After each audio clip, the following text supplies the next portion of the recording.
Ms. J, may I please have a roll call to establish a quorum? Testing. Dr. Coleman. Present. Here. Here. William. Present. Present. Thank you. Next, I would like to make an motion to amend the agenda to add a public comment session. We do have a patron who wants to make a public comment to add it after Riverview Excellence. And Madam Chair, I'd like to make a recommendation to amend the agenda to pull item 5C, the staffing plan adjustment from the consent agenda to be voted on separately so that I can add additional information. Madam Chair, the additional amendment would be board announcements under item 4, making it 4C.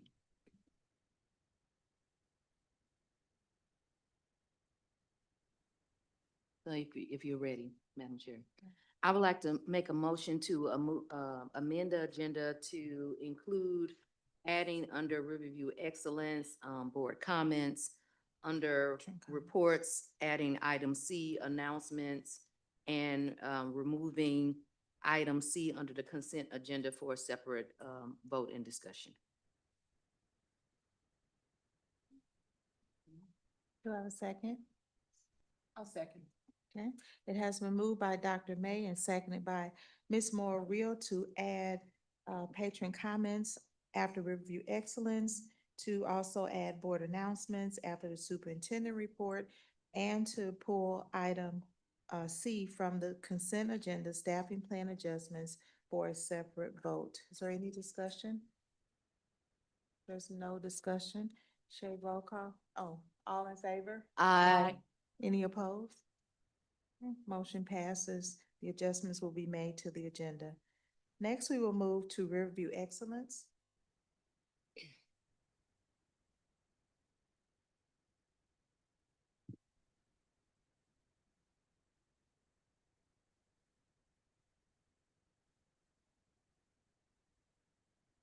Good evening, Board of Education, Dr. Patton, colleagues, community, scholars that are with us. We appreciate you for being here this evening. For Riverview Excellence today, we have 3 individuals. One was not able to be here tonight. They had a previously scheduled engagement. First, if I can have Miss Pamela Falls stand or come on up.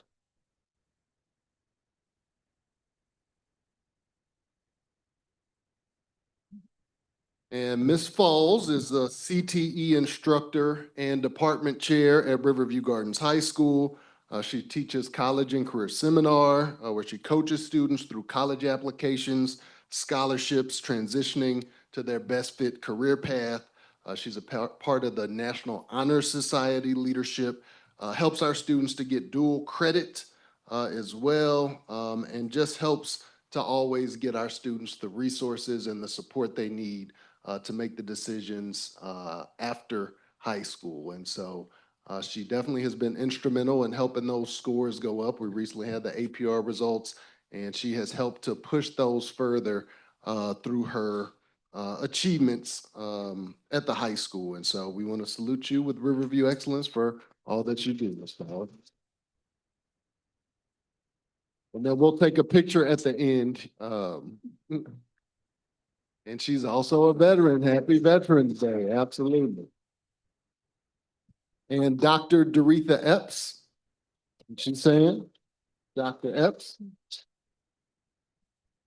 Dr. Epps and Ms. Mashonda Bailey from SSD. She was not able to be here this evening, but they both will be recognized by the Alpha Zeta chapter of Iota Phi Lambda sorority as Apple of the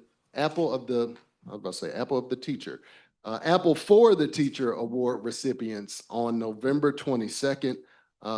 And we are looking forward to that. We always have a couple of honorees that are at that event. And so this year we have those two. It's Saturday, November 22nd at the St. Louis Airport Marriott Hotel.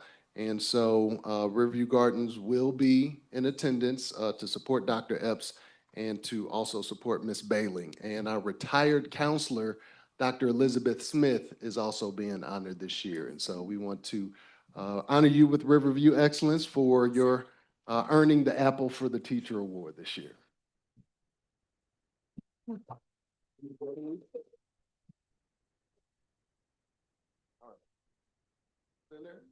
And we'll take a photo with the Board of Education.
Let's give them one more round of applause as our board sets down.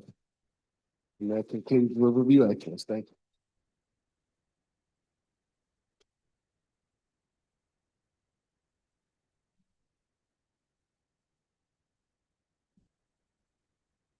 Next, we will move to our public comment section of our agenda. And for public comment, the rules are as follows.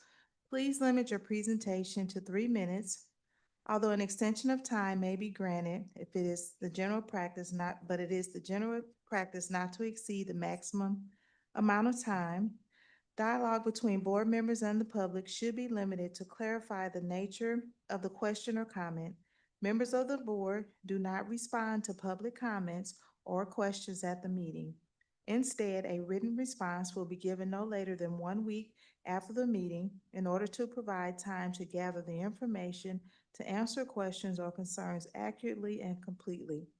Speakers may offer criticism of district, school operations, and programs, but the board will not hear complaints about school personnel or other persons at a public meeting.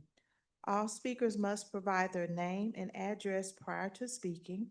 If there is sufficient time for everyone to speak, the board will encourage participants to submit their questions. If there is insufficient time for everyone to speak, the board will encourage participants to submit their questions in writing or utilize the process for putting an item on the agenda. This is in accordance with policy BDDH-1. And tonight we have for public comment, is it Deshaya Barrage? Okay, please come to the podium. Good evening. That's right, yeah. Okay.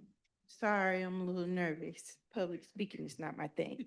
So I'm a parent of a fourth grader at Meadows Elementary. And so from my understanding, there's supposed to be staffing cuts.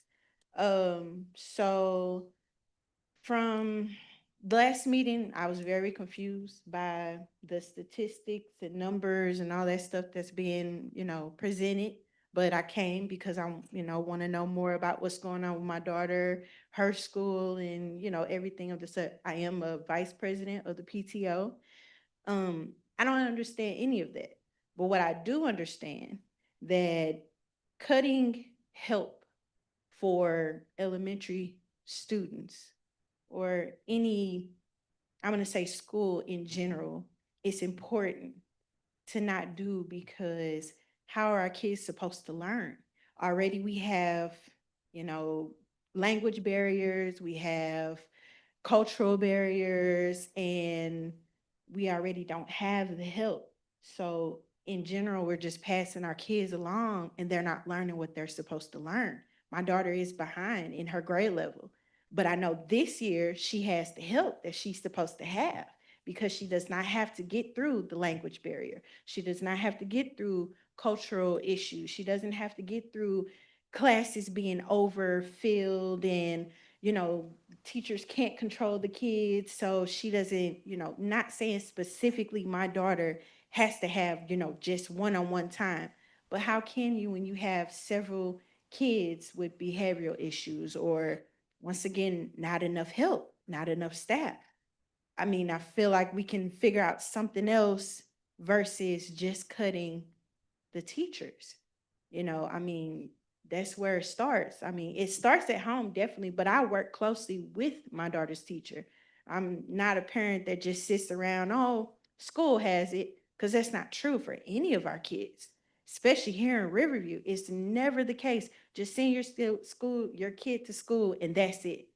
Once again, I don't understand the statistics. I don't understand the percentages and all that.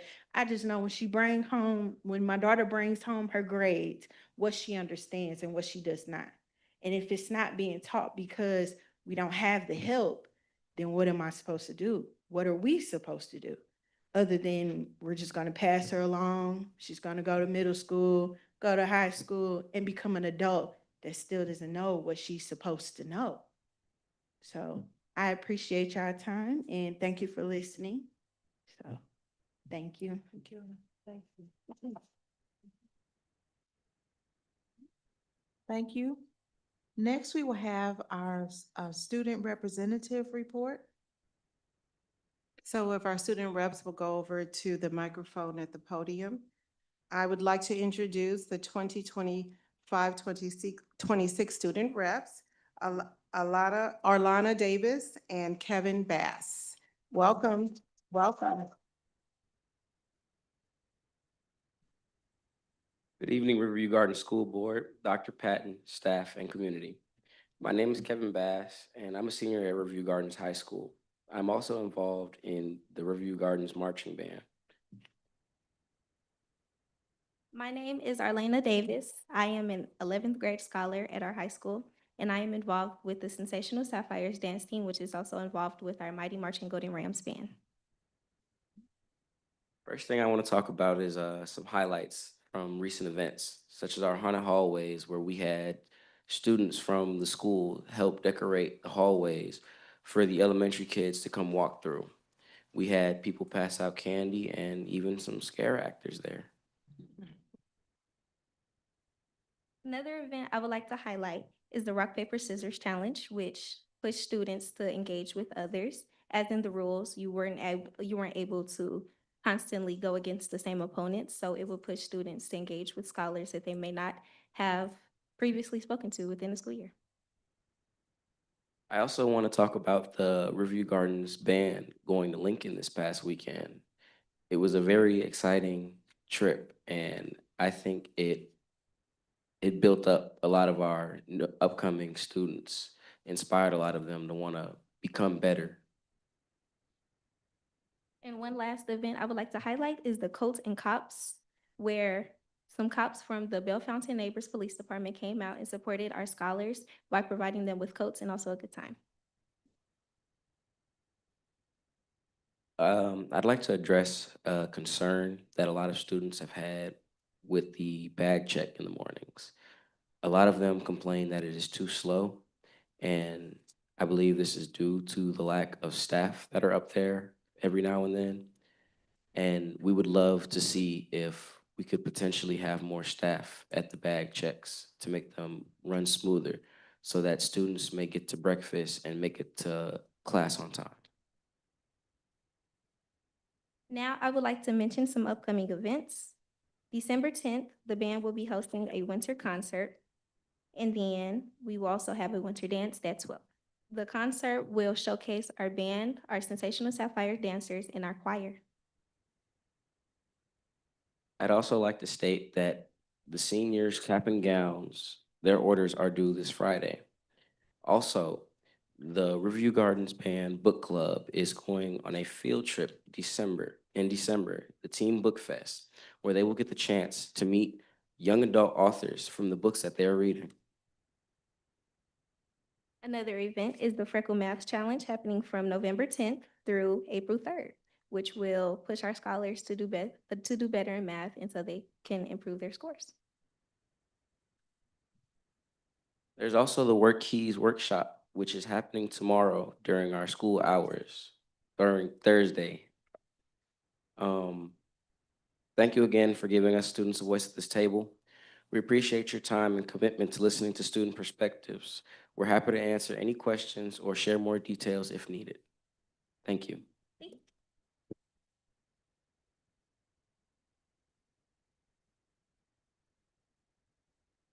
Was. Wow, well, thank you so much. That was wonderful. Next, we will have our superintendent report. To our students, you said you would, if you had questions, and then you ran from the podium. Does anybody have any questions? I want to tell you both, you did an excellent job. So hats off to you. You did an excellent job. Are there any questions? At the high school, you was talking about the bag checking is at the high school, you were saying the bag checking is too slow.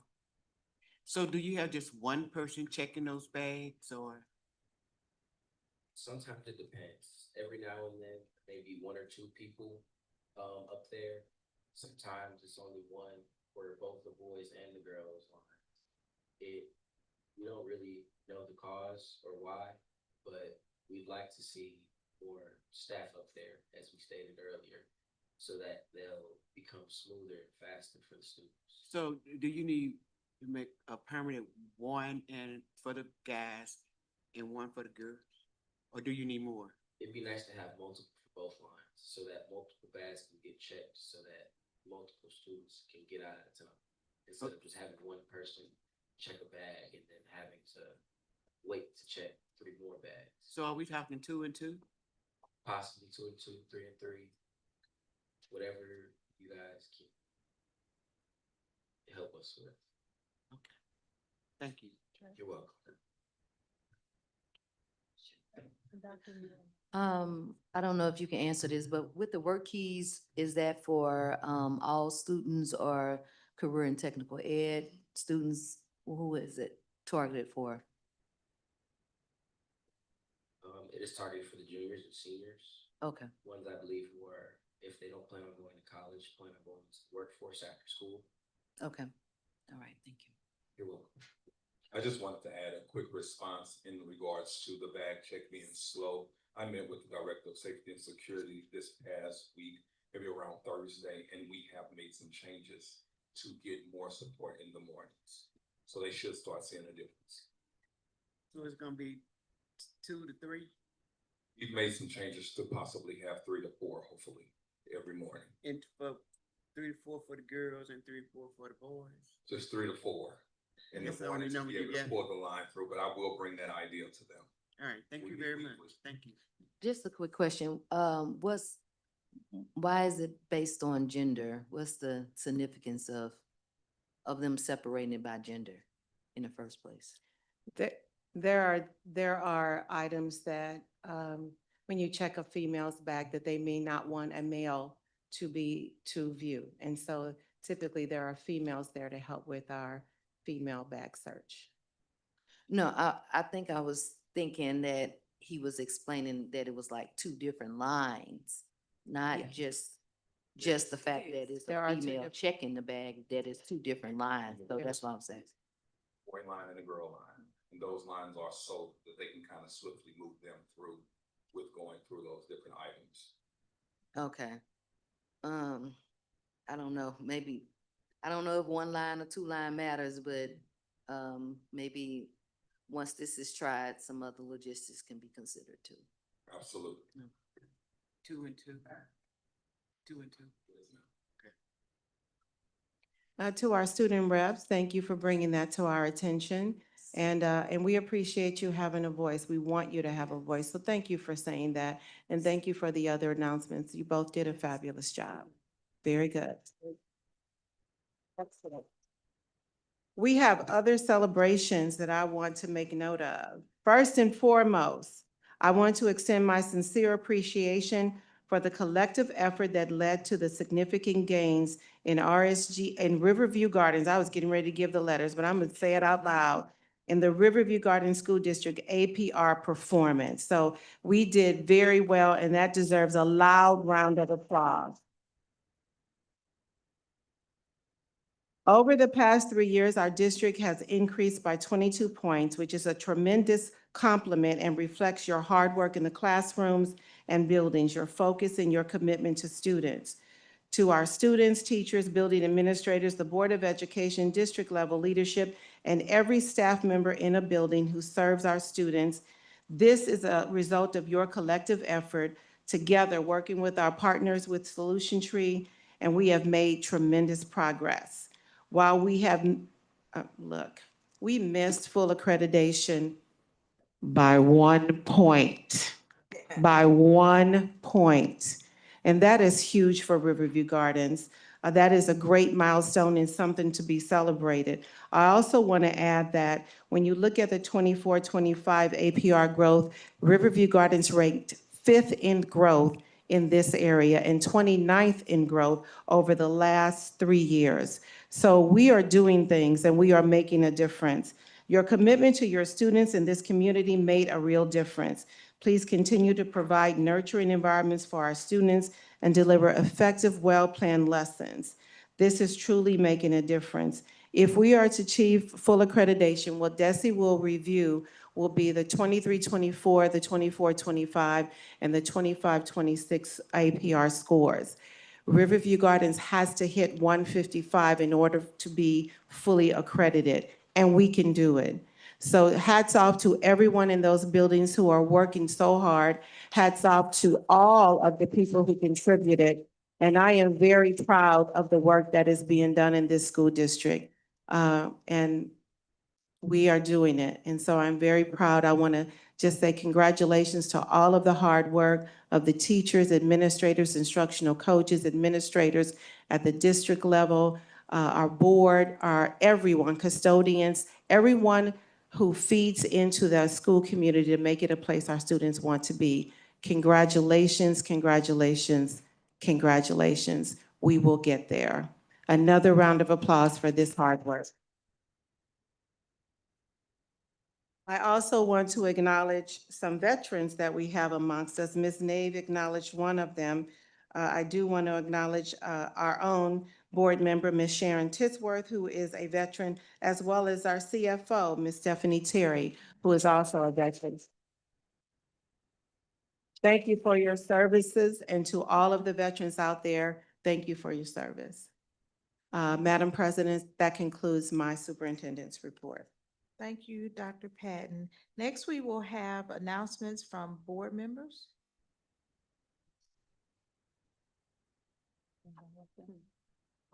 Go ahead. No, go ahead. You go ahead. Good evening, everybody. My announcement is, first I want to say I was honored today to be able to walk through Central Middle School today with the principal, the head principal of the school. And what we did is we went in classrooms and we observed classrooms, we observed teachers, because of course, you also heard me talk about the international teachers. I had not met them. I had been going by secondhand information. So I wanted to go see for myself. I'm just one of those people, I like facts. So I wanted to go see for myself.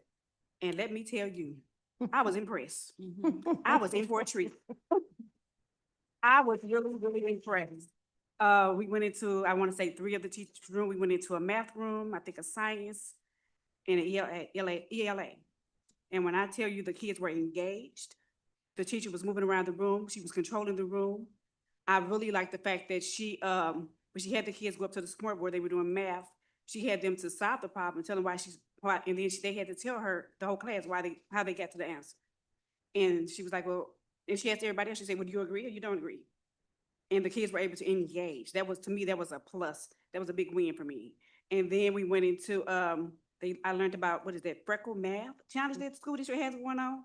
Look, that's gonna be great. That's gonna be great. I was just really, really, really impressed to, go in those rooms and see firsthand for myself. I also had one of the teachers, what I liked that she did, because some of our kids do struggle with reading, and she read the assignment to the kids, and then she gave them a chance for feedback to see if they understood what she was saying before she went on with the lesson. So to me, that was another win for her as far as our kids, because some of them have little struggles. Maybe, maybe they need that extra help.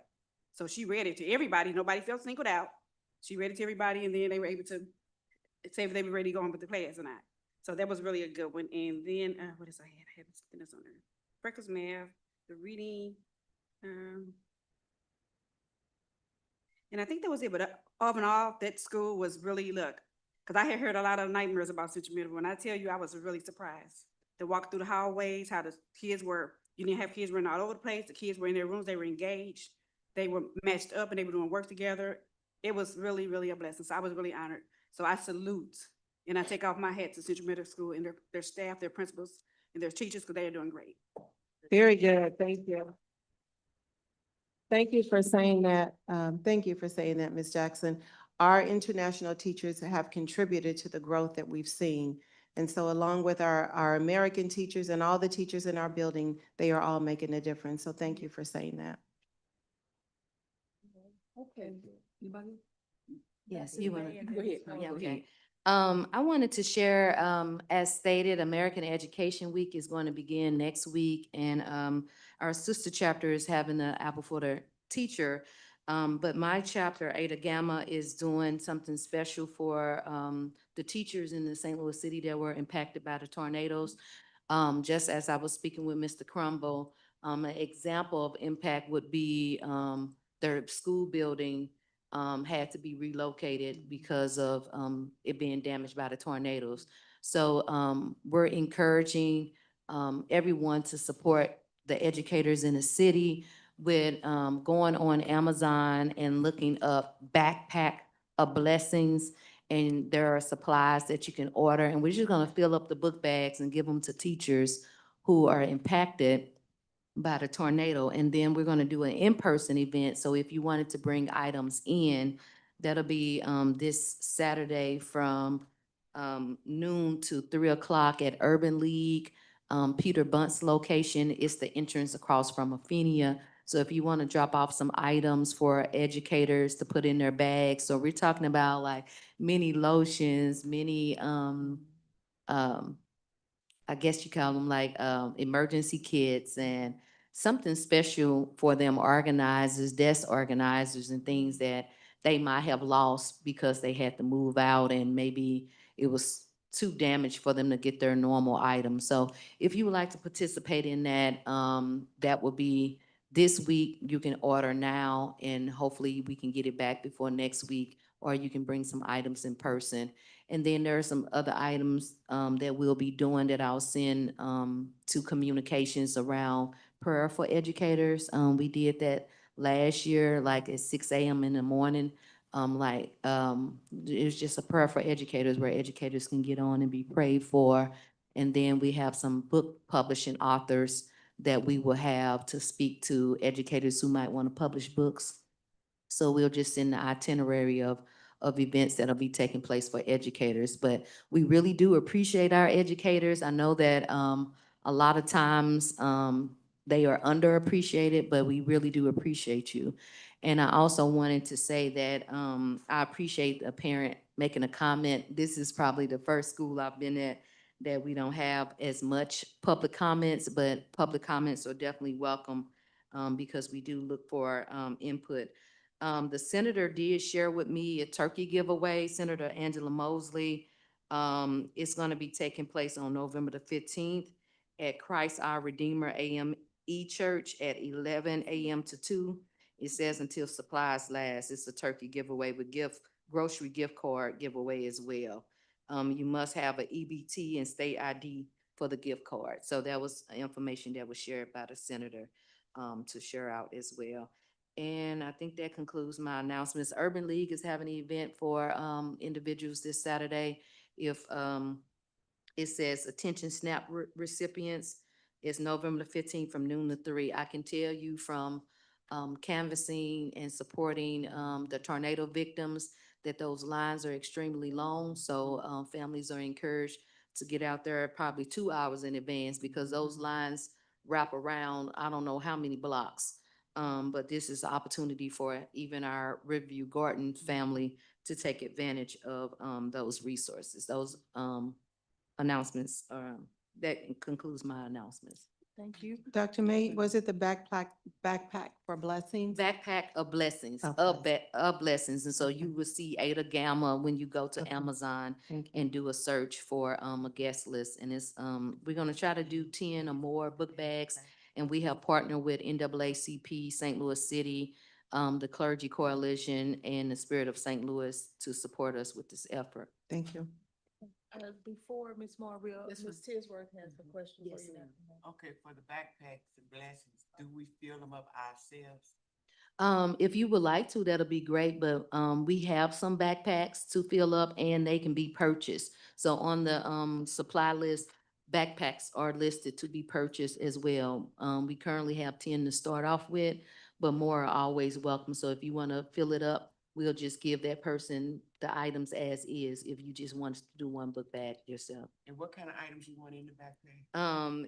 It's like, it can be tissue, it can be lotions, it can be gift cards, it can be things that help them relax, like candles and, bath salts and, desk organizers, pencils, notebooks, cups, anything that, they can have personally to allow them to, feel appreciated These are for the teachers. for the teachers. Okay. Yes, we are used to seeing school supplies for kids, but teachers need things as well. So if it's a stapler or anything you can think of, it'll be great. Thank you, Ms. Mario. Thank you. First, I want to shout out Westview, um, my employer, in collaboration with the Little Bit Foundation, participated in a What's Next event that they had where students from so many schools came in. What they did was they talked to the students. We all talked to the students about our careers and how we got into our careers. They had so many organizations there that really highlighted the students thinking about either college or careers. So I just wanted to shout out Westview. That was on November 5th. And I believe that Riverview is going to have some students, I think the high school, but I'm not really sure.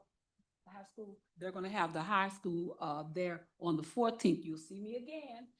But what I really want to encourage is there is a scholarship foundation that's there. And students get scholarships on the spot. So I want you to come and see me, but I definitely want you to come and see that scholarship table there. And that's on the 14th, and it is, who's gonna be so many schools. I think I saw a list of about maybe 17 schools for that evening. So I'm not sure how many will be there, but I'll be there and I'll be glad to see our students. But I most definitely want them to go by that scholarship table. And then my next announcement is on behalf of Special School District. Riverview Gardens has a person that represented us, and I think Ferguson, Florissant, and I can't think of the other district, I think maybe Jennings. Well, it's time for us to have a person represent Riverview Gardens on Special School District's board. And so I'm just sharing that with you all. If you know of any parents or employees or whatever that wouldn't mind being on Special School District's Board of Directors on behalf of Riverview Gardens, Floor, and I think Jennings, they represent like a district. And so just putting that out there. They need to reach out, I would say reach out to Special School District right now and inquire as to when they need to come and pick up packets and all of that, because they have to do it the same way we kind of do elections here. So yeah, Fourth District, Riverview Gardens, Floor, and Jennings, we are looking for somebody to represent us on the board. Those are my announcements. Thank you. And Ms. Lane? Thank you, Chair. Speaking of elections, in April of 2026, our school board will be having another election. There will be 3 seats that will be available to citizens who are interested, passionate, compassionate, and care about the run of this district. I'm going to say this is not an easy job if you take it seriously. Students are their most number one focus. Our parents, our teachers, our staffs, our community. And this takes a lot of effort to do. So if you're considering being a candidate, please be serious about your intentions. We are moving, as the superintendent has shared with us, into higher heights. We need to have citizens who are compassionate and interested in helping us achieve these goals. And on our website, there is a tab that says board policy. Am I correct? Board policy, okay. Under board policy, just read policy BBF. It is pertaining to school board member ethics. And I will not read the whole policy, but one of the paragraphs is duty of loyalty.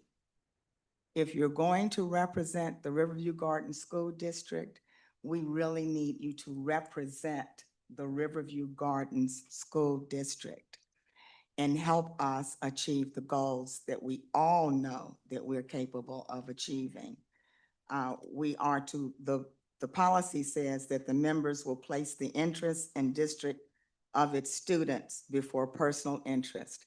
I really hope that we all keep that in mind.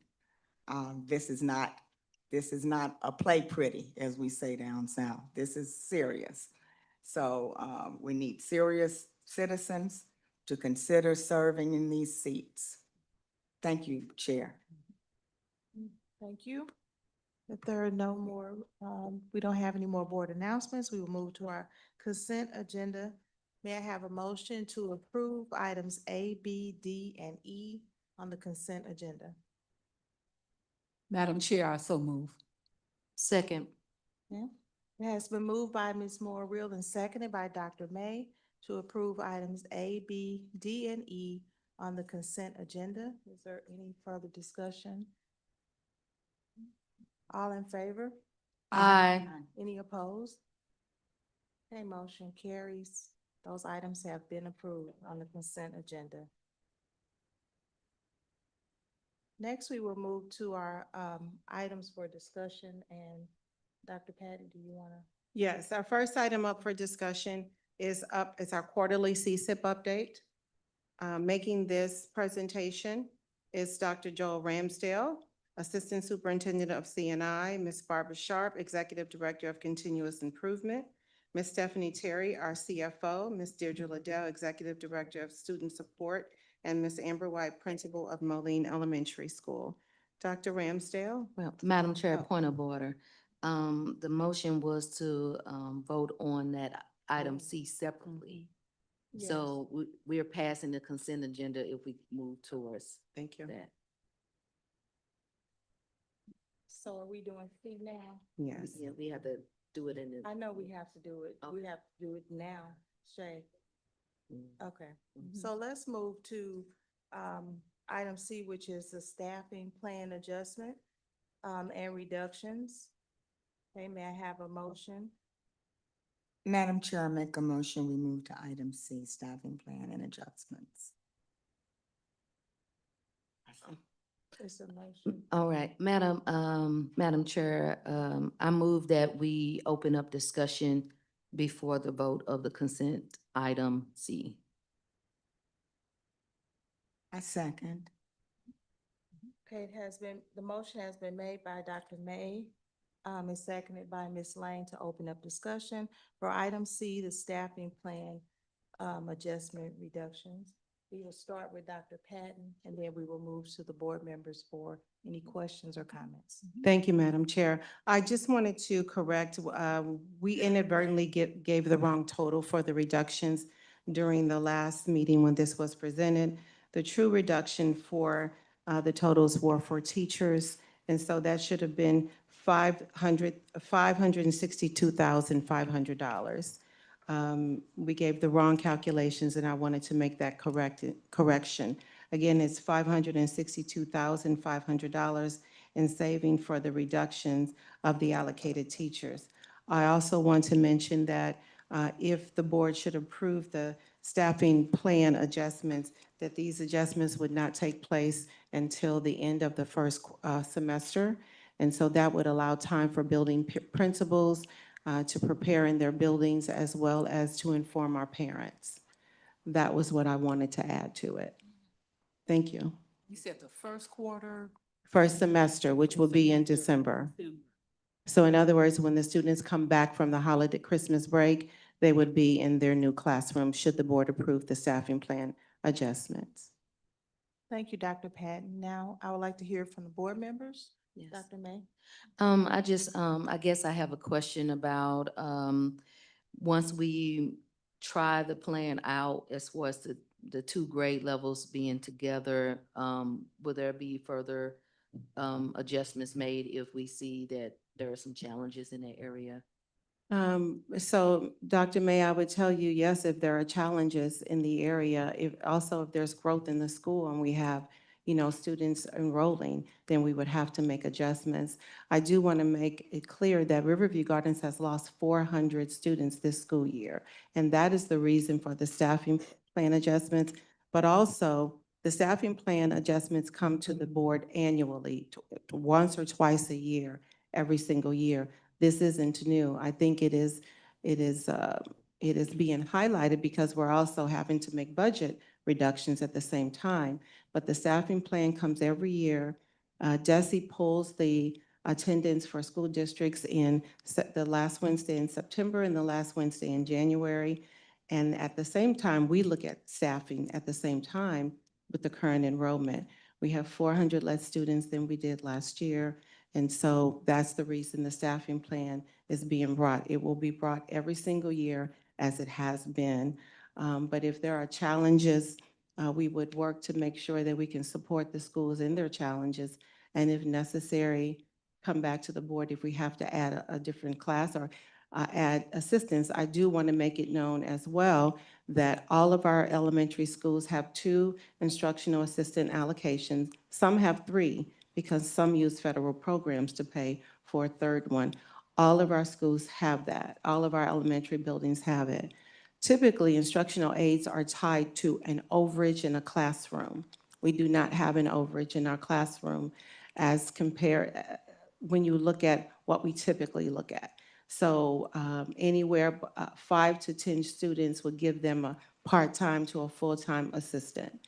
If it's over 15 or more students, we can add another section. At this time, none of the recommended staffing adjustments puts a class over 25 students. So in answer to your question, yes, we will look at that if it's necessary. I guess my final question is, any input from the union? What was their input in regards to that? So I did talk with our union president, Ms. Valerie Turner, who's actually over there, and we did have conversations around it. She gave the feedback relative to the support that she felt would be needed, and we took that into consideration when we made the staffing adjustments as well as when the reductions would take place. Ms. Lane? Superintendent, this adjustment is, you said would begin in January. Is it just until the end of the school year 2025? Say that last part again. Is it just until the end of the school year of 2025? So no, what we're doing is we are reducing 10 teacher allocations. That's why I brought the correct price back or the correct salary back. So we are actually reducing by 10 teacher allocations. So at the end of the school year, what would happen is we would look at enrollment again in September, at the end of September, and we would decide whether we need to add classes because there are more students coming or we reduce again. We do it every year.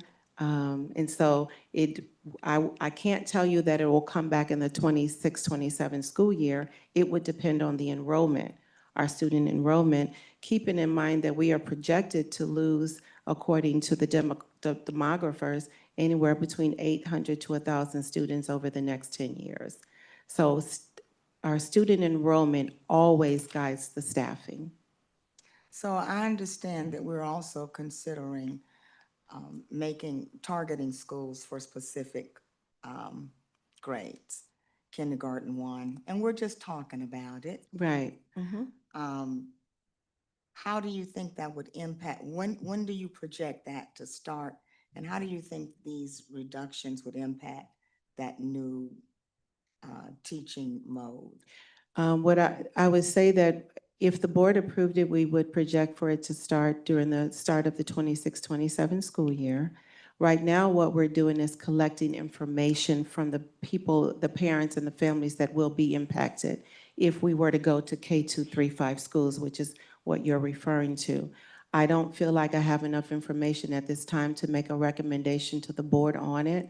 And so we are reaching out specifically to those families that would end up having a student at the K2 level, the 3-5 level, middle and high school, because we really want to get their feedback and want to know their thoughts about it. So we are specifically targeting them.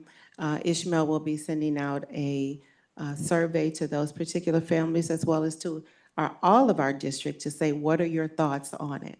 When we did this last year, when this idea first came, all of the people who responded, 100% of them were in favor of K2, 3, 5 buildings. That was of the people that responded. Okay, so now what I need to do is make sure we are targeting those families. So it would begin at the 26-27 school year if we move forward with that. And we would be moving the same students around, so the same amount of students. So I don't anticipate that it would be necessary to grow because all we're doing is shifting students in what building they're in. We're still dealing with the same amount of students that we have.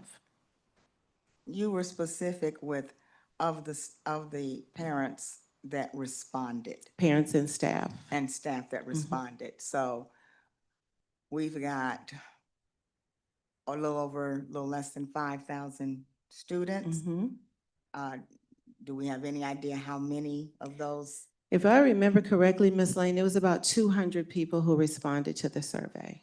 See, that's a problem. That is a problem. That's the whole thing. Because we're not able to, we're communicating the information. Our parents and guardians are not responding. And then when we make these decisions, it seems like we're making them in a silo and we're not. And it appears that we're not taking everything into consideration, and we are. The biggest that I think, and I know that everything is in dollars and cents, but I think it's important for our staff and the community to understand that we're operating in a deficit. And it's only so far we can do that.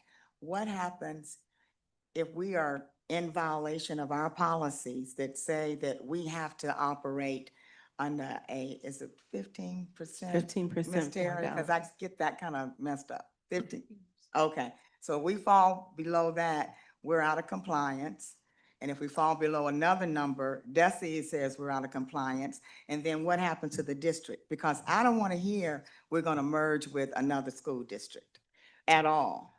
So, Ms. Lane, we're operating currently, we had a special board meeting on Saturday, and Ms. Terry, our CFO, shared that we are operating in a $10 million deficit right now, which means we're going into our fund balance, which is our savings account for district operations, $10 million. And I will add to that that's why we are targeting these particular families, because we want their opinion. We are begging them to get involved in this process. I do not want to make a recommendation to the board on whether we realign our buildings to K2, 3, 5 with 200 responses. I want the parents responding, I want our staff responding, and that way I want to hear their voice so that I can make a recommendation to the board whether to move forward with that idea or not. The sole purpose for that is foundational. to focus on the kindergarten through second grade so that we can strengthen the foundation of the education for our district so that our students, so as they move forward, they are academically sound. That is the sole purpose. But we do need to hear from our parents. We need to hear from our staff. So Ishmael will be sending that survey out hopefully tomorrow morning. He's really waiting for me to look through it and before he sends it out. I do want to say, you mentioned the 15% fund balance. That is a district policy that the district set when we lost accreditation and we were under the special administrative board. Should we fall below the 15% fund balance, the board would need to develop a plan to rebuild that fund balance, a 2-year plan to rebuild the fund balance. Should we fall below the 3% DESI, they can come into our district and require us to put a plan together as well as take over our district again. And so we are working hard for that not to occur. And the reality is we had millions of dollars in ESSER funds over the last 3 years. We hired staff, we did other things. We are operating at a deficit. And if this were your home and your own personal checking account and bank account, you would make adjustments. You would put your house on the market, get a smaller house, trade in your car, get a cheaper car. You would make adjustments to keep your head above water, or you get another job. And so that's what we have to do in our district. These are hard decisions, and I'm not happy to make these decisions, but I have to be fiscally responsible to this community and to this board. Madam Chair, one last inquiry. For the Danforth families, will they be able to select the elementary school they attend, or will they be fed into one particular site based on enrollment? We will. It won't, Dr. May, it won't be just the Danforth families because we will redraw district boundaries. And so this will affect Danforth because that's the building that's closing, but it may affect other schools. And in reference to whether the parents will have a selection, I would not move in that direction because it could imbalance our schools. One of the reasons to redraw the boundary is to balance out the enrollment. When you have a school like Lewis and Clark that currently has 100 students, and you have a school like Gibson that currently has almost 400 students, that is because of the way the boundary lines are drawn. And so we're going to redraw the entire boundaries to better balance out our district. And if we were to start giving parents choices, we would end up in the same boat that we're in now with an imbalance in our schools. Well, I mean, if it's based on enrollment or lottery, whatever it is, then we're still controlling how many go there. Like they have lottery systems in St. Louis Public, they wouldn't over-enroll them, based on that. So it's not I wouldn't recommend to the board a lottery system. What we have done is looked at the boundaries, the streets, and we're going to assign based on the boundaries that the demographers helped us draw. But I wouldn't suggest getting into a lottery for schools within our district. Oh, I'm not suggesting that. Okay. I was just saying that I don't think a focus on over enrollment is the issue in what I'm mentioning, because you still gotta consider that. I'm saying based on enrollment, if there are seats available or something like that, that Mhm. there is a process to say, yes, there are seats available, your child can attend there. I'm just thinking about, we have talked about school choice and that we have individuals proposing choice. We want to be able to give choice as well so that, parents could feel like they have a voice in where their child is going, even within the district, is all I'm saying. Okay. All right. Thank you. Thank you. Dr. May, if I may, in the St. Louis Public Schools area, the reason that they have lottery systems is because they have schools of specialty. So like there may be a visual and performing arts or math, science, and technology. And that's like with the magnet program where those parents chose a magnet focus of study. And that's why there was a lotteries to get your child into that area of specialization.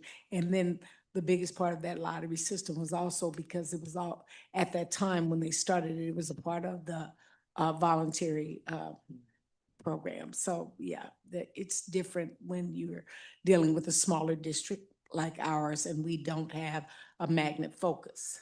Right. Which That's why is I said I'm not proposing yeah. it. I just mentioned. Which is something maybe we consider in the future, Yeah, that, have a magnet focus. magnet program, yeah. I've said that a few times to Dr. Patton, so now I said it out loud. We did.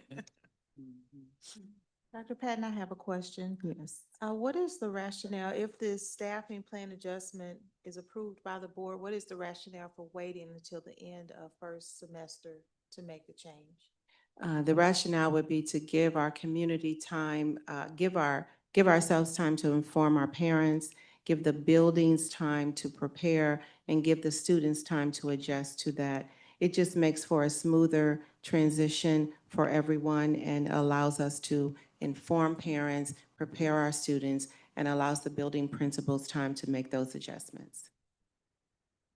Madam Chair, that's sort of the question that I wanted to ask, but, I guess the part that I'm kind of dealing with in my mind is for it to start in December as opposed to starting next school year. I'm trying to understand the rationale. Well, so it would start in January when the students came back from Christmas break. Okay. And the rationale is we have to reduce our budget this year. Okay. Yes, Okay. ma'am. Okay. Excuse me, Doc. Also, Ms. Morrill, we also have 400 less students than we did at this time Right. last year. Right. So the staffing, again, the staffing plan comes to the board every single year.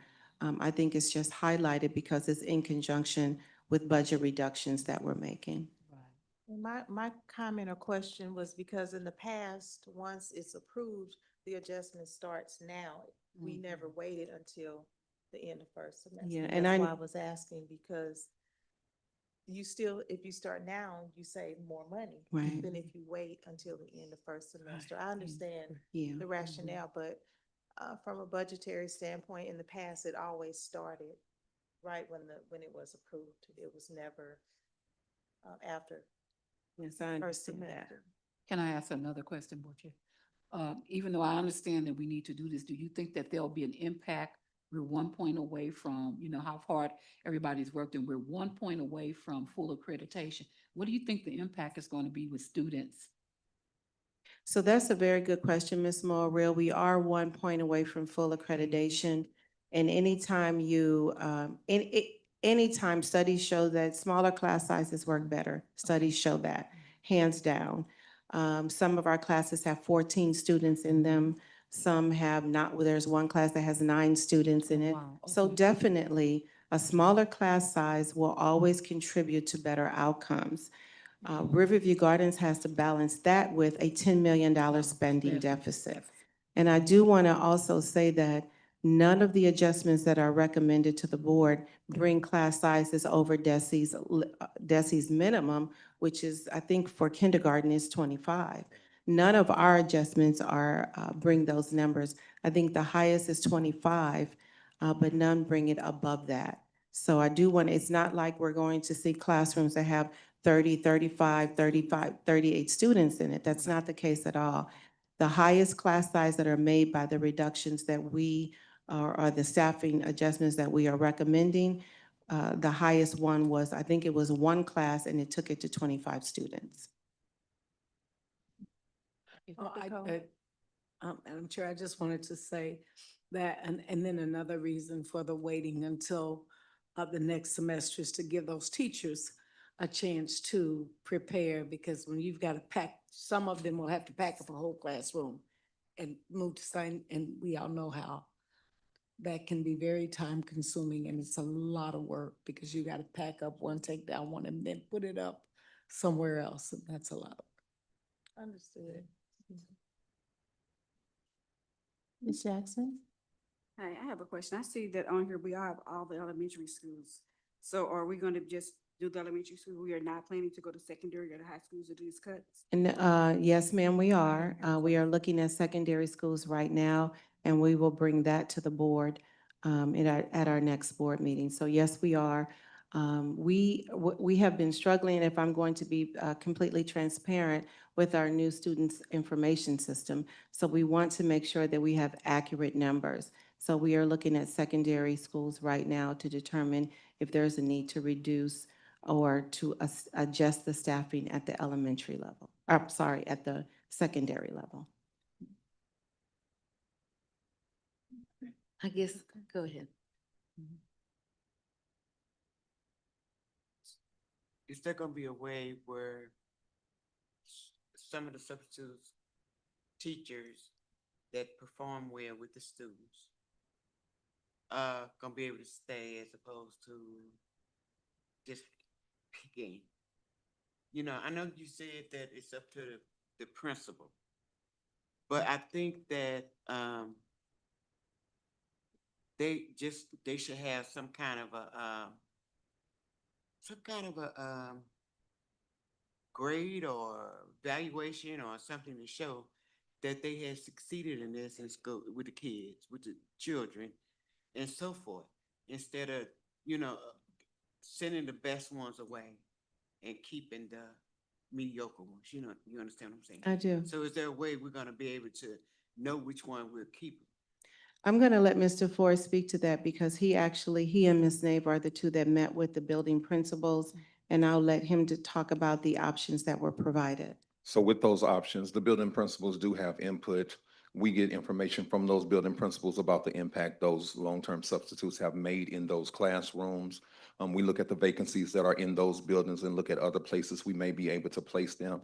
If there are people who are not performing as well, maybe we need to swap this stronger long-term substitute out. We also requested the data from Dr. Hunter. We have the data on their improvements last school year, and we recently got their data from the MPI scores. And so we have all of that information to take into account, plus the building principal's input. So we'll all look at that before we decide on what names will be moved.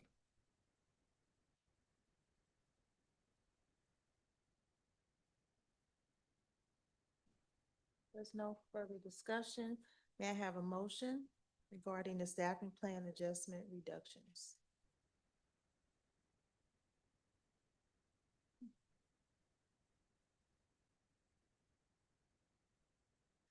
Apparently, there's more discussion.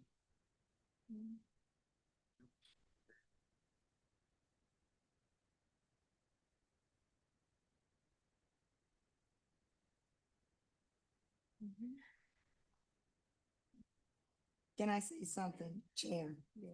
This is hard, okay? Understood. This is difficult because what you're asking us to do is vote to eliminate jobs. This is what I mean when I say this is difficult. From everything that you've shared with us, you and what superintendent shared with us, and everything we've read and what's been communicated to the building principals and all, I don't see much choice in this. So based on that, I will make a motion that we accept the staff reduction process as it is presented to us.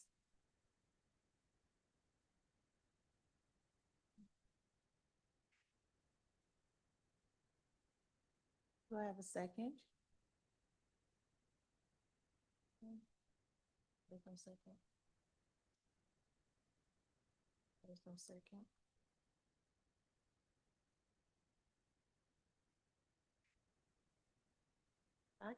I'll second. That way we can take a vote. All right. Okay? All right, Thank so a you. motion has been made by Dr. Lane and seconded by myself to accept the staffing plan adjustment reductions. Is there any further discussion? If not, we'll take a roll call vote on this. Is that okay with everyone?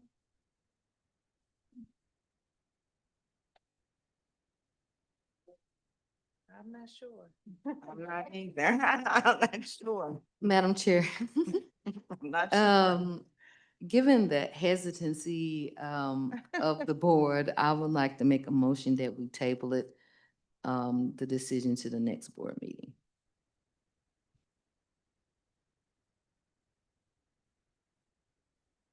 Do we have a second? I second it. I'll second. Okay, the motion has been made by Dr. May and seconded by Ms. Tisworth, to table the staffing plan adjustment reductions until the next meeting. Is there any further discussion? All in favor? Aye. Any opposed? Okay, motion carries. Table until the next board meeting. Next, we have our items for discussion, or item for discussion. I kind of already announced this, but I will do it again.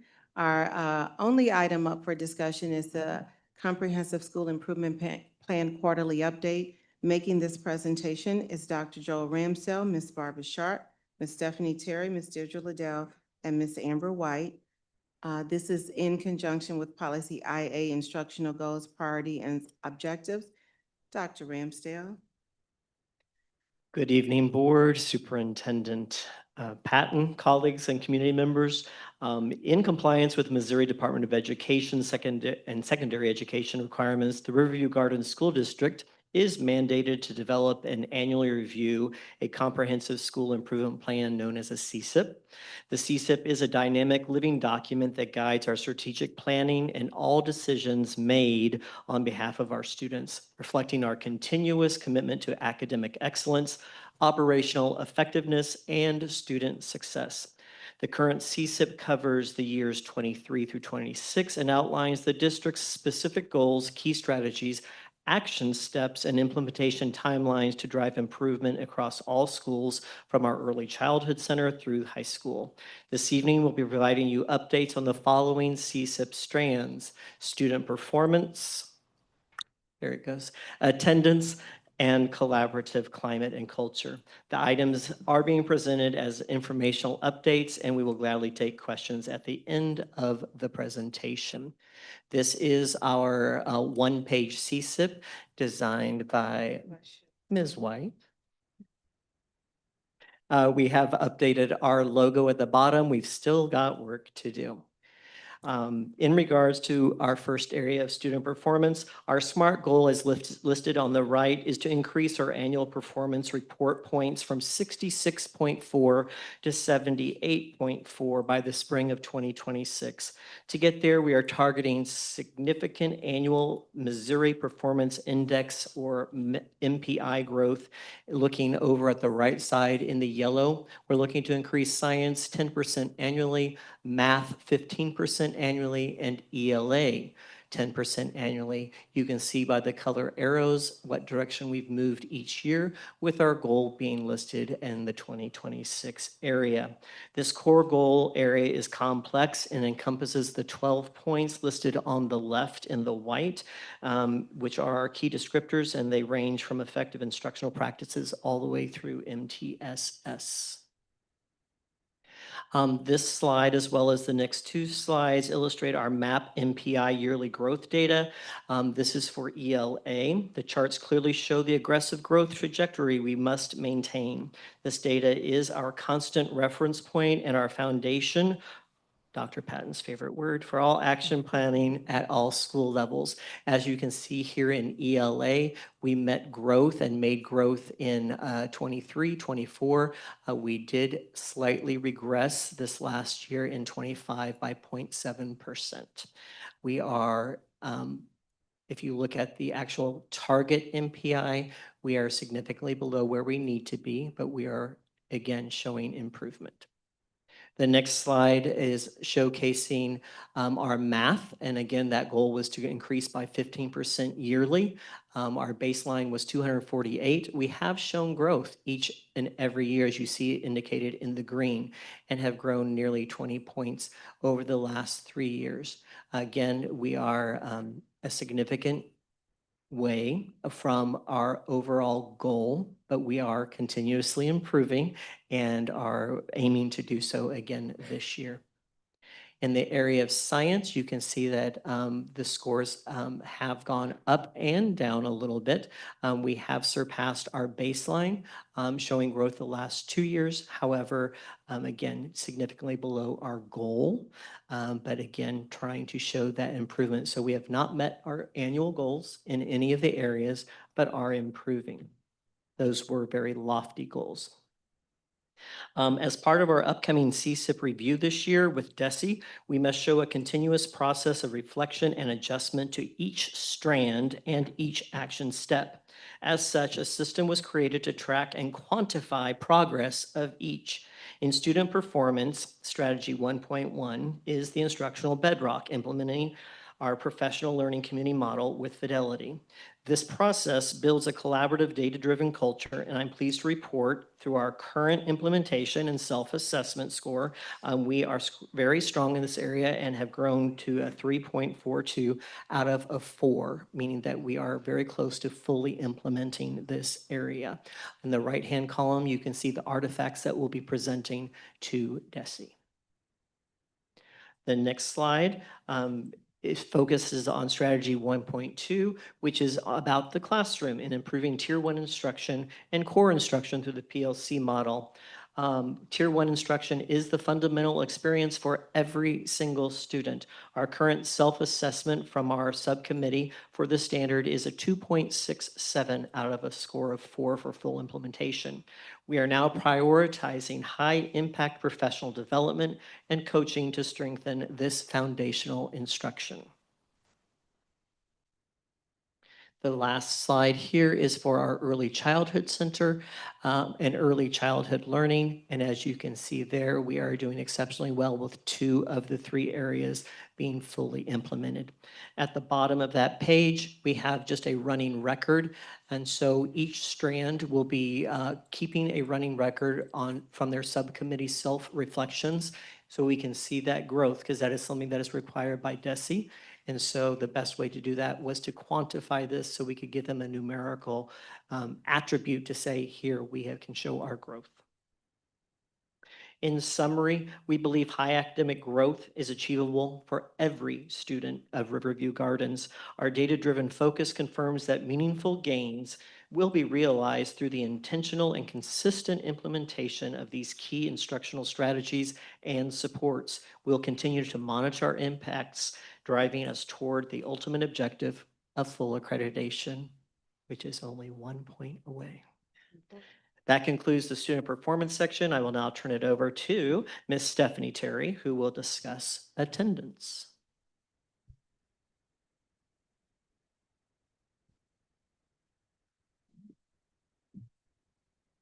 Good afternoon, everyone. Okay, so for our student attendance reflects how consistently students are present in class. It's a key factor directly tied to academic success. In Missouri, DESE considers proportional attendance, students attending 90% or more of school days, as both an accountability and funding measure. When fewer than 90% of students meet this threshold, it negatively impacts the district's state performance scores and also affect funding. So our SMART goal for the district is to increase the percentage of students attending school 90% or more of the time by 20% each year. So currently you see for 2026, we are at 78%. So the second slide clearly explains the proportional attendance year-over-year comparison. Riverview Garden has shown steady district improvement over the past 3 years, rising from 34.7% in 2022 to 41.9% in 2024. K-8 schools are driving this progress, increasing from 37.1% to 44.8%, while high school attendance has remained flat and continues to be an area of focus. Improving attendance is critical not only for academic performance, but also for state funding and accreditation points under MSEP 6. So this slide visually shows the attendance by school site and breaks it down by grade level. The district average proportional attendance from August to October is 61.6%. This represents the percentage of students attending 90% or more of the time. Elementary and K through 5 schools, Meadows, Moline, and Gibson continue to perform strongest, averaging above 70% in proportional attendance. Middle and high schools reflect significant concerns with averages ranging from 30 to 63%, indicating chronic absenteeism challenges that directly affect MSIP 6 scoring and student outcomes. High school grades 9 to 12 remain the lowest performing subgroup with averages between 32 to 38%. And I just want to note that, as Dr. Patton indicated, with the new focus system, we have new attendance measures are now being put in place, and our team is actively conducting audits to capture every possible point for state reporting. Attendance matter. A recent district-wide survey of 152 families revealed that it's 4 main barriers to consistent attendance. The first one being health-related absence, family logistics, basic need, and communication or flexibility challenges. Illnesses and appointments remain the leading cause, while transportation issues, childcare demands, and unmet basic needs also impact attendance. Families also expressed a need for clearer communication and more flexible routines. In response, the district is strengthening return to learn procedures, expanding family support, enhancing community partnerships, and improving outreach efforts, all aligned with CSIP to boost attendance and student engagement.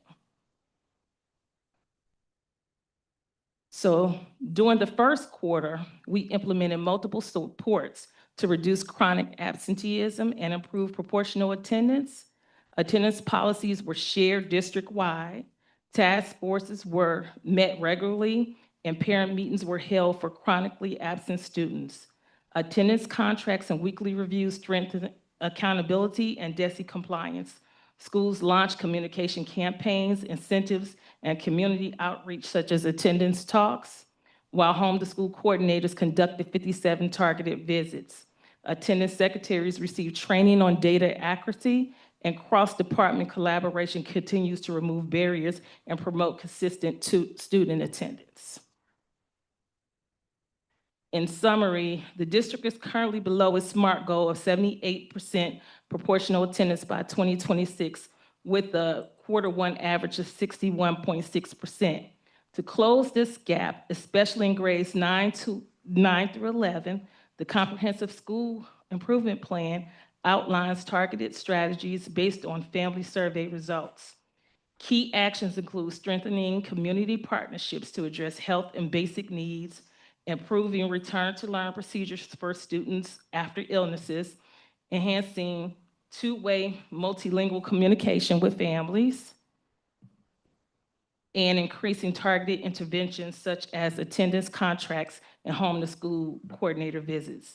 These efforts aim to improve attendance accuracy, engagement, and compliance with DESE's proportional attendance standards throughout the year.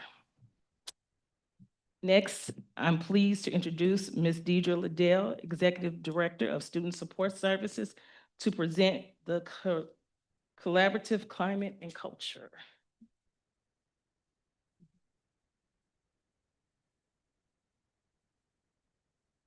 Greetings.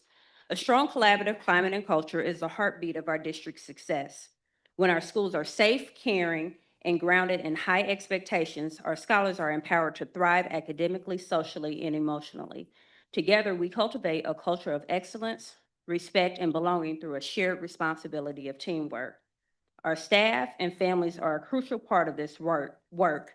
Their dedication, partnership, and belief in our students help create a supportive environment every scholar needs to reach their highest potential. When we collaborate with a purpose, we don't just educate our students, we inspire our community. In this section of the CSIP, we will discuss the following: surveys, community events, student discipline rates, and multi-tier systems of support. For goal 1, I have Ishmael Sistrunk, the Director of Communications, to talk about our surveys.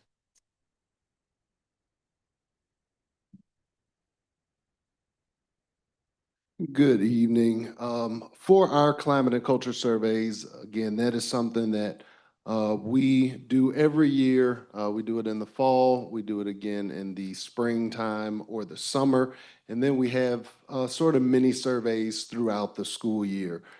Here are some of those results. So the SMART goal was by spring of 2026. The climate and culture survey will improve by 10% compared with fall of 2023 and 2024. Between those time periods, we met those goals. The employees, starting in 2023, we had 67% favorable responses on the climate and culture survey. By the spring of 2024, we went up to 78%. If you look at the fall, we went to 75. And then in 2025, in the spring, we fell a little bit, but you have to keep in mind that this is when we started having discussions about budget reductions and the district realignment. And so we expected some of those climate and culture survey results to go down a little bit. And so we're working to raise those up. We think that that will happen. Looking at the parent surveys, you don't see a 2023 number. That's because the 2023 survey, we use different metrics. So we had a weighted score instead of a percentage. So I think that was around 50% if you convert it. But if you look at 2024 in the spring, 45% favorable. By the fall, that jumped to 76%. So a large jump. 2025, we went to 78%. Again, those surveys are ongoing right now. My plug, if you haven't filled out the climate and culture survey, please do so. The board members are welcome to do so, our staff members, our students, and our community. Student surveys, 2023, it was at 45% favorable. By the fall, that was at 76%. 2024 in the spring, it went to 63% favorable. But when you look at the numbers, I'm not going to read through all of them. You'll see that we have made progress forward. And then in 2025, we fell a little bit back just due to the things that are going on in the district. But I'm confident that those numbers will increase. Our big focus for this year is getting more responses because 2025, we also fell back in the number of responses. So again, please take those surveys. Our principals have our students taking them. Our staff members always do pretty good, and that's strong so far. But those student and those community responses are really what we need. Thank you.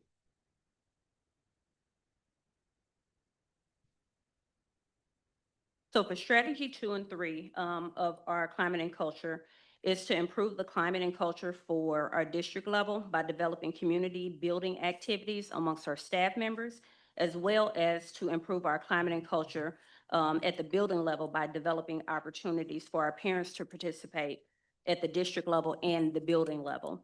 So we've had a lot of community events and a lot of community opportunities that we have upcoming as well. So we started off our school year with our convocation, and then we moved into our back to school bash. And then we also did our Father's Walk series again, which had a great turnout. Coffee Talks is always a really good turnout. We also have some new things coming up with our parent university, as well as our PAC, our PAC. With that, we have social emotional awareness coming up. Our Winter Wonderland was a great opportunity for families to come out. We had standing room only at our Winter Wonderland last year.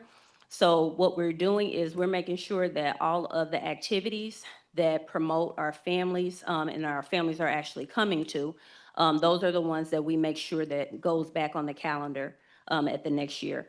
I do want to say at the building level, our principals and our schools are doing a great job with getting our families out. A lot of times we get in there and I mean, it is packed in all of their buildings. So with that, we're going to continue all of those opportunities and continue to create new opportunities that families will be interested in to come out and join us. The next thing that we have is our discipline. With our discipline, our goal is by spring of 2026 Student discipline referrals and out-of-school suspension days will decrease by 15% as measured in comparison by our original goal for fall 23-24, as well as looking at our 24-25 data. So I do have some good news to report. As always, I'll say that we're not where we want to be, but we're definitely not where we were either. So Riverview Gardens has seen a 63.8% decrease in referrals as compared to 23-24 school year. We've also seen a 38.7% decrease in referrals as compared to fall of 24 and 25 school year. We've seen a 59.3% decrease in out-of-school suspensions as compared to the 23-24 fall school year, as well as a 42% decrease of out-of-school suspensions as compared to fall 23-24.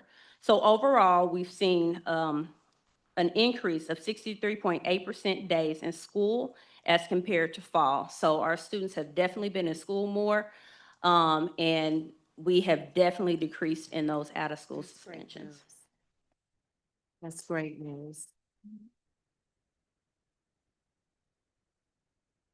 Okay, so our next strategy is to create a district-wide pyramid for MTSS and implement academic and behavior supports monitored through the PLC process.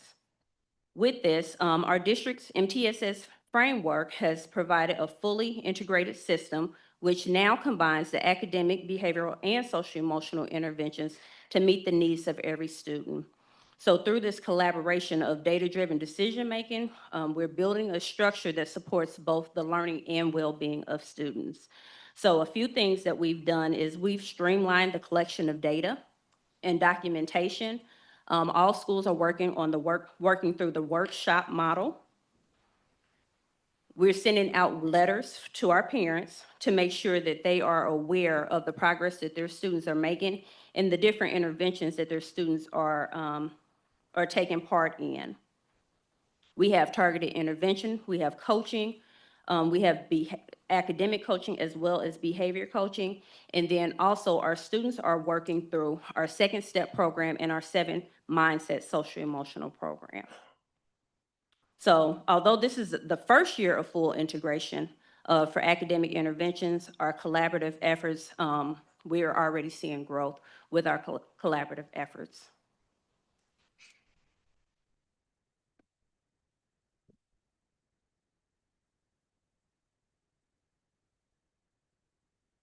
Right, I don't want the buzzer to hit me, so I'm gonna go ahead and wrap it up.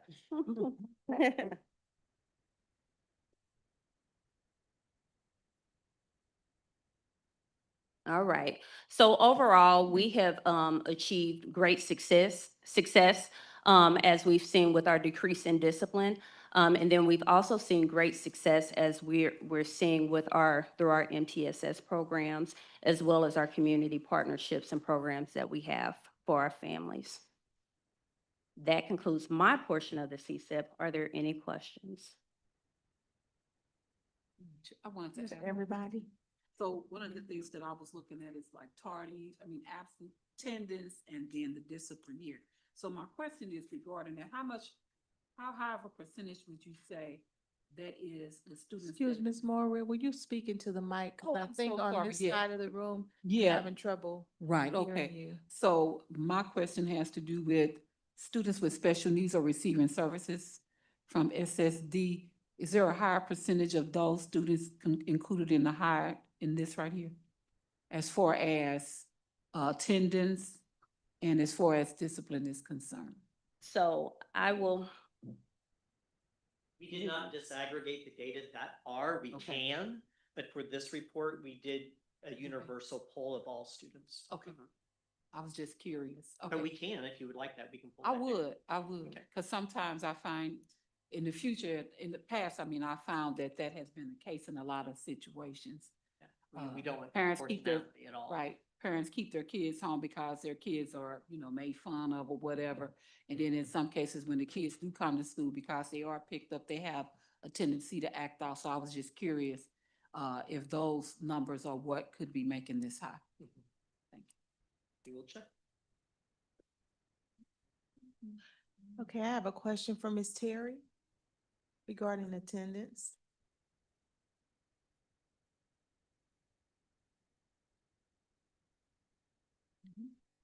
In your presentation, it says 61% for quarter one. Yes. What was it last year for quarter one? Do you know the percentage? I don't attendance? have that data currently. I can Okay. provide it. Okay, thank you. Do we have any other questions from the board members? Oh, yeah, and then I wanted to ask this question too, as it pertains to reasons that students are suspended. How much of that do you see that is consistent with all the schools? In other words, I remember there was a situation where a young boy, this was about 2 years ago, 3 years ago possibly, had some shoes that weren't in compliance and got suspended. And so to me, that wasn't something that should be, I didn't say anything, but that wasn't me, something that should have been, he should have been suspended for. Possibly more research should have been done to find out why he wore the shoes that he wore. And so is there consistency in the rationale for why students are suspended?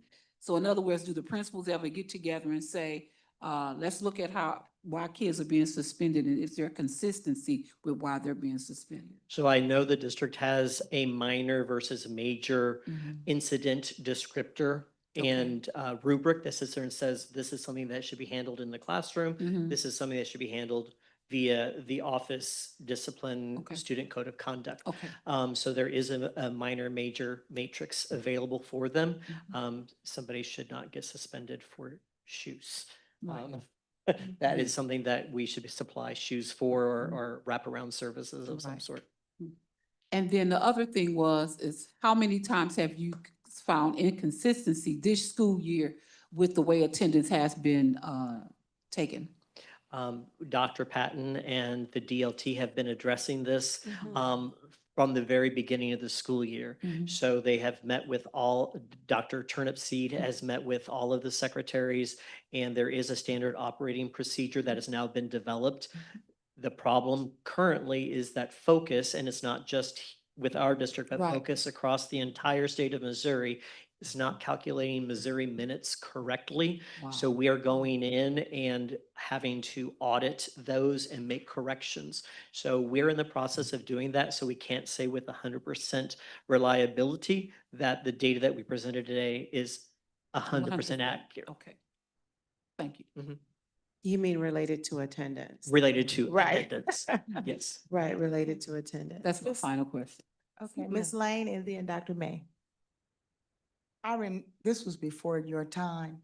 However, I remember we had a long conversation about SMART goals, that they should be specific, measurable, achievable, or attainable, or something Mhm. like that. And a couple of times in your presentation on performance, you made the comment, lofty goals. Goals are meant to be lofty, but So- still attainable. And I guess that's what my question was going to be. Who makes the goals? I'm sure the answer is the DLT. But aren't these goals that should be reasonably able to be achieved? Or we just say, oh, I think you ought to be 78%. No, you are absolutely right. In Missouri, Department of Elementary and Secondary Education requires that the CSIP is collaboratively created with community members, students, staff, even board members, so that we are getting input from everyone as to what we would determine is a SMART goal, what is attainable, measurable, time-bound, et cetera. And then regarding attendance, I think that it's important for us to, I don't know how you not recognize the fact that we live in transient communities, that we have a lot of turnover in our communities now that used to didn't be that way. So how do you account for that? Because, and that's not an excuse for poor attendance, it's just families are moving a whole lot more. Yeah. It just seems like we're held to a standard that out peripherally, we have no control over. That's my opinion. And I would agree with that, Ms. Lane. The state requires 90% attendance, 90% of the time, and they don't assign that, that requirement to different, it's the same for every school district in Missouri. So they're not taking into consideration some of the caveats that we have to worry about, or even rural areas have to worry about. So the standard is the same across the board, and we do our best to meet that standard. We work hard to improve our attendance. Our goal is 90% of the students are here 90% of the time, and we have to keep working on that same goal because that's the standard that we are, I don't want to say judged by, but that's the standard that is required by the Department of Elementary and Secondary Education. Okay. And for which we get points for. On our So- inset. So we are Mhm. judged, actually, not, it's sad. Thank you. Dr. May? Yes, I was just curious, I know we have our high school principal here, but we've, heard about less incidents and had less hearings to date, and I was just curious of some of the strategies that were taking place there, that impacts that. Would Come you on like up, to Dr. speak to Smith. this, Dr. Smith? You were called out. Come on up, Dr. Smith. Hello, board and Dr. Patton, cabinet, community, colleagues. So, I mean, we've kind of taken a twofold approach. On the front end, we have instituted, when we started our, last year, when we started our freshman academy, we implemented an advisory period. And that advisory period was really set aside just for social emotional learning for our ninth graders. So we used, and you all heard me present on it or ask for money for it a couple times, School Connect, which is a social emotional learning platform, as well as last year we had 7 Mindsets, which was another platform that we used, and we also implemented a shorter 30-minute advisory for our 10th through 12th graders every Wednesday, so they could also get a dose of that social emotional learning, just to teach our kids how to treat each other, how to treat themselves, how to treat adults, how to respect, all of those character education things that they need to know in order to grow. And we're starting to see some fruits from that. And on the other side, we just hold strong to our discipline policies. And there are some things on the campus that we just will not tolerate, just period. We're not tolerating violence against each other. We're not tolerating fighting. We're not tolerating disrespect. We're just not going to do it. And that message is also really starting to get across. And I think both of those fronts are coming together, and we're starting to see some positive results from that. So that's about it. Has, parent involvement increased a little bit based on your experience? Like, do the kids have to have a parent appearance notice once they return from a situation and have conversations? Well, yeah, Okay. yeah, and that's been the case even before I stepped into this role. When students come back from suspensions, or if they're just having issues, we'll frequently call in parents. We had some girls that were having some issues, had a big parent meeting, to kind of, so yes, we do that. What we're really trying to work on now is increasing that positive parent participation, that proactive parent participation. Okay. Thank you. You're welcome. I do have one more question for Ms. Terry about attendance. I think it's one more. hopefully. On the proportional attendance slide, it looks like for the month of October, there has been a significant decrease in the percentages for attendance. Do we know what's going on? That is a focus issue, we believe, across the state. And so we know we have cleaned up August and September, but we have not yet gone back because the problem is statewide to correct October. Okay, so we think it's the student information system. We do. We think that- it's a focus issue right now. Okay. And the name of the student platform is Focus. Oh, yes. I know, I was trying to clear that up. Yeah. No. Okay, thank you. Okay, there's no further discussion. Thank you. Okay. Madam President, that concludes our items for discussion. Thank you. Next, may I have a motion to adjourn the meeting? So move. It has been motioned by Dr. May and seconded by Dr. Coleman. Okay, to adjourn the meeting. Any discussion? No? All right, all in favor? Aye. Any opposed?